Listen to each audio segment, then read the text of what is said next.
Agak keburuk pula.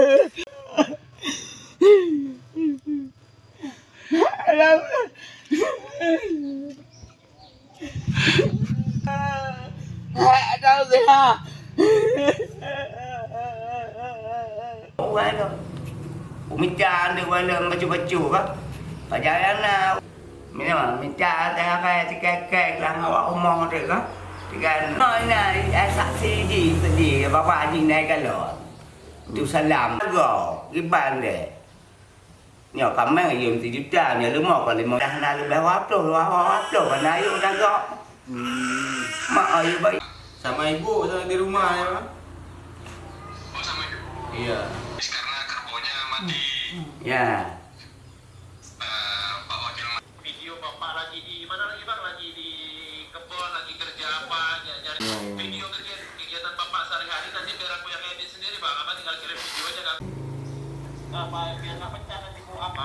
Iya, boleh, Pak. Nah, ini aja. Jangan yang semen, kalau yang semen nanti nampak kaya dikira kan? Iya, ada yang di belakang. Cuma nuansanya yang susah kayak gitu bang. Iya. Yang kayu ataupun rusak-rusak itu. Anak ironya nyok banjir, Pak. Banjir. Memang sedih, Pak. Sedih, Pak. Saya sedih. Dah sampai kali dah. Anak. Udah gak bisa ngomong lagi dah. Sedih. Dari I. Nalo. Metron. Anak apa, Pak? Rumah orang bapak kalau. Anaknya tep-tep seah tengok belah. Anak megong. Anak belah. Tanya di kang yum 3 juta. Kalau rumah 5 juta, punya kameng rumah tok kono. Jadi ngon Pak ladang ni ngon yang terotuk kan? Panya oleh rakit lah. Untung na nyala saksi. Ya, kerbaunya mati saya sedih 15 bulan kurang lebih. Pelihara. Kayak bagaimana saya?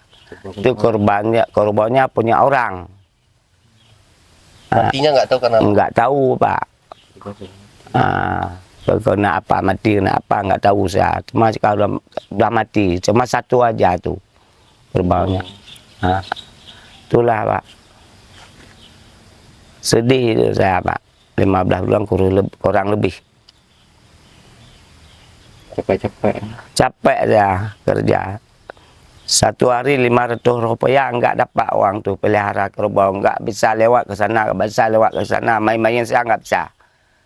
Pelihara punya orang tuh kerbau. Kerbau kesayangan lah Pak ya. Ya kesayangan saya, nggak ada lain.